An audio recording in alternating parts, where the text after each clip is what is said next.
Hello दोस्तों, कैसे हैं आप।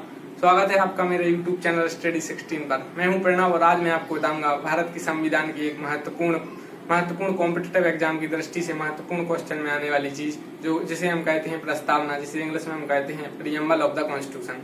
यह परीक्षा की दृष्टि से बहुत ही महत्वपूर्ण टॉपिक है। अगर आपके पास प्रीवियस ईयर क्वेश्चन पेपर हैं तो आप उसमें देखेंगे कि MPPSC, UPSC, UPPSC, Jharkhand PSC और अगर आप गुजरात पीएससी भी कर रहे हैं तो आप उनके पेपर उठा के देख सकते हैं। और एमपी सिविल जज में तो एक क्वेश्चन हर साल आता ही है जिनमें से वो प्रीएम्बल के बारे में पूछ लेते हैं। तो आज हम जानेंगे प्रीएम्बल के बारे में। तो इसमें हम आपको बताएंगे कि क्या प्रीएम्बल संविधान का पार्ट है। H preamble is a part of constitution. क्या उद्देश्य का संविधान का पार्ट है। क्या इसमें अमेंडमेंट यानी संशोधन हो सकता है।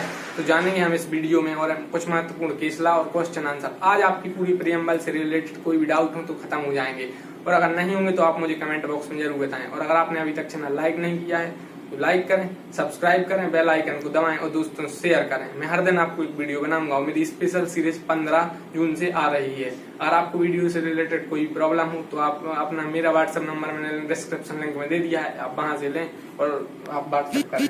तो आज बात करते हैं प्रीएम्बल के बारे में। तो प्रीएम्बल में कुछ हमें महत्वपूर्ण वर्ड ध्यान रखने होंगे जिसे मैं आपको बता रहा हूँ। सबसे पहले है secular.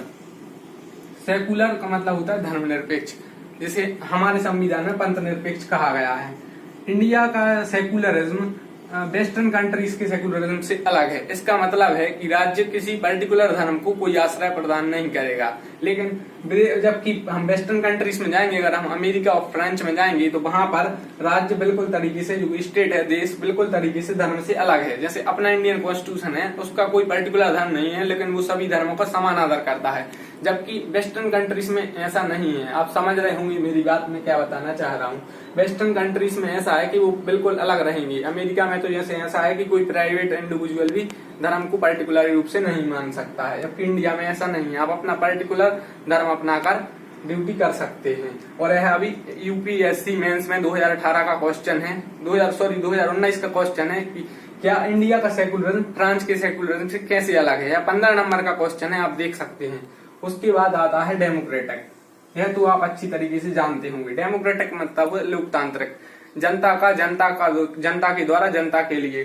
Democracy by the people, of the people, for the people. जनता के द्वारा जनता के लिए। जैसे आप चुनते हैं कोई भी प्रतिनिधि, आप विधायक, सांसद या किसी भी व्यक्ति को चुनते हैं तो यह डेमोक्रेटिक है। जैसे कि चाइना में डेमोक्रेटिक नहीं है, जबकि अमेरिका और इंग्लैंड में डेमोक्रेटिक है। भारत में जो कि इंग्लैंड वाली डेमोक्रेसी ली गई है, इसके दो पार्ट हैं, एक अमेरिका वाली डेमोक्रेटिक है और एक इंग्लैंड वाली। हमारे यहाँ इंग्लैंड वाली डेमोक्रेटिक चली है। तो अपने 2 पॉइंट क्लियर हो गए। इसमें कोई डाउट हो तो बताना नीचे। इसके बाद थर्ड पॉइंट है सोशलिस्ट। सोशलिस्ट का मतलब आप सोच रहे होंगे कि पूरी तरीके से समान था, जबकि ऐसा नहीं है। इंडिया का सोशलिस्ट डिफरेंट है या मार्क्सिस्ट नहीं है, गांधीइज्म सोशलिस्ट पर बेस्ड है। इसमें बस यही क्वेश्चन आता है कि इंडिया का सोशलिस्ट कौन सा सोशलिस्ट है, तो ये गांधीइज्म सोशलिस्ट है। उसके बाद आता है सोवरेन। सोवरेन का मतलब है संप्रभु। क्वेश्चन आता है क्या भारत आजादी के पहले संप्रभु था, तो नहीं था, लेकिन अब भारत संप्रभु है। संप्रभु का मतलब हमारे ऊपर कोई विदेशी शक्ति का वो है क्या, नहीं है। भारत में कोई भी कानून पास होता है तो भारत की संसद करती है, हम लोग चुने हुए प्रतिनिधि करते हैं और वो ही कानून बनाते हैं। तो भारत एक संप्रभु राष्ट्र है। संप्रभु राष्ट्र है मतलब इसके ऊपर किसी भी देश का कोई कानून नियम नहीं चलता है, इसके अपने कुछ कानून नियम होते हैं। और एक सबसे इम्पोर्टेंट चीज रिपब्लिक, जिससे हर बार क्वेश्चन आता ही है। रिपब्लिक का मतलब होता है गणतंत्र। रिपब्लिक का मतलब होता है गणतंत्र और यह भारत में फ्रांस से लिया गया है।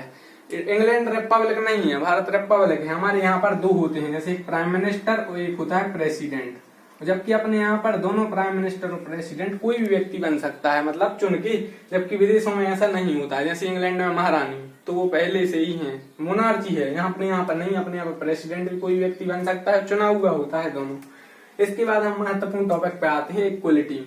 हमारे संविधान में इक्वलिटी, समानता कितने प्रकार की दी गई है। और आप प्रीलिम्स में अगर उठा के देखेंगे पेपर तो उसमें आपको समझ में आएगा कि ऊपर पूछा जाएगा कि हमारे संविधान में कितने प्रकार की इक्वलिटी दी गई। तो वहां पे ऑप्शन होगा एक स्टेटस, अपॉर्चुनिटी और एक कौन सा नहीं होगा, और ऑप्शन में होगा कौन सा नहीं, तो आपको टिक करना है। आपके समझो 2 से 5 नंबर पक्के होने जा रहे हैं। तो हमारे संविधान में 2 प्रकार की इक्वालिटी दी गई है, एक ऑफ इक्वालिटी ऑफ स्टेटस और दूसरी इक्वालिटी ऑफ अपॉर्चुनिटी। ये बहुत ही परीक्षा की दृष्टि से बहुत ही महत्वपूर्ण टॉपिक है। उसके बाद आता है जस्टिस, न्याय। भारत के संविधान की प्रस्तावना में न्याय कितने प्रकार का दिया गया है? तो जस्टिस 3 प्रकार की, एसईपी मतलब सोशल, सामाजिक, सोशल, इकोनॉमिक और पॉलिटिकल, 3 प्रकार की जस्टिस दी गई है, सोशल, इकोनॉमिक और पॉलिटिकल। अब आते हैं महत्वपूर्ण चीज पर, जैसे हम बताएंगे इंट्रोडक्शन। संविधान सभा में इस पर बहुत बहस हुई।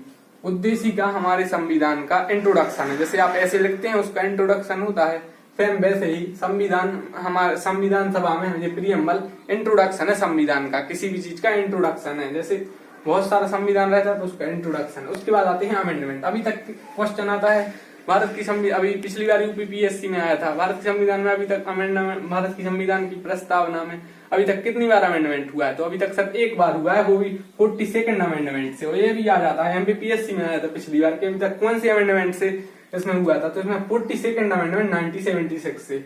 और क्वेश्चन आता है इसमें कौन कौन से वर्ड जोड़े गए थे अमेंडमेंट? इसमें 3 वर्ड जोड़े गए थे, आपको बहुत महत्वपूर्ण है। इसका मैं आपको ट्रिक बताता हूँ। SSI मतलब सेकुलर, सोशलिस्ट और इंटीग्रिटी, सेकुलर, सोशलिस्ट और इंटीग्रिटी। अब आते हैं महत्वपूर्ण केस लॉ पर। अगर आप लॉ स्टूडेंट हैं तो आपको यह जानना बहुत ही जरूरी है, आता भी है, अभी पिछली बार यूपीपीएससी में भी आया था लॉ ऑप्शनल के उसमें। तो क्वेश्चन है कि etch preamble is a part of constitution, क्या प्रीएम्बल पार्ट है कॉन्स्टिट्यूशन का? तो जी हाँ, यस, इसका आंसर है yes, preamble is a part of constitution. अब सेकंड क्वेश्चन है इज अमेंडेबल और नॉट, क्या संविधान की प्रस्तावना में संशोधन हो सकता है? तो यस, हुआ है 42nd अमेंडमेंट 1976 से, तो ये भी यस। अब बेरू यूनियन केस, तो 1966 का केस है जी।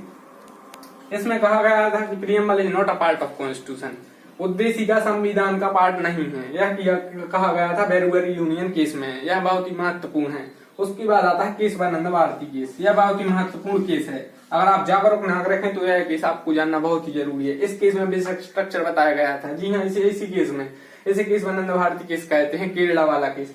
तो इसमें बताया गया था कि प्रीएम्बल एक पार्ट है कॉन्स्टिट्यूशन का, और इसमें परिवर्तन हो सकता है, इसमें अमेंडमेंट हो सकता है।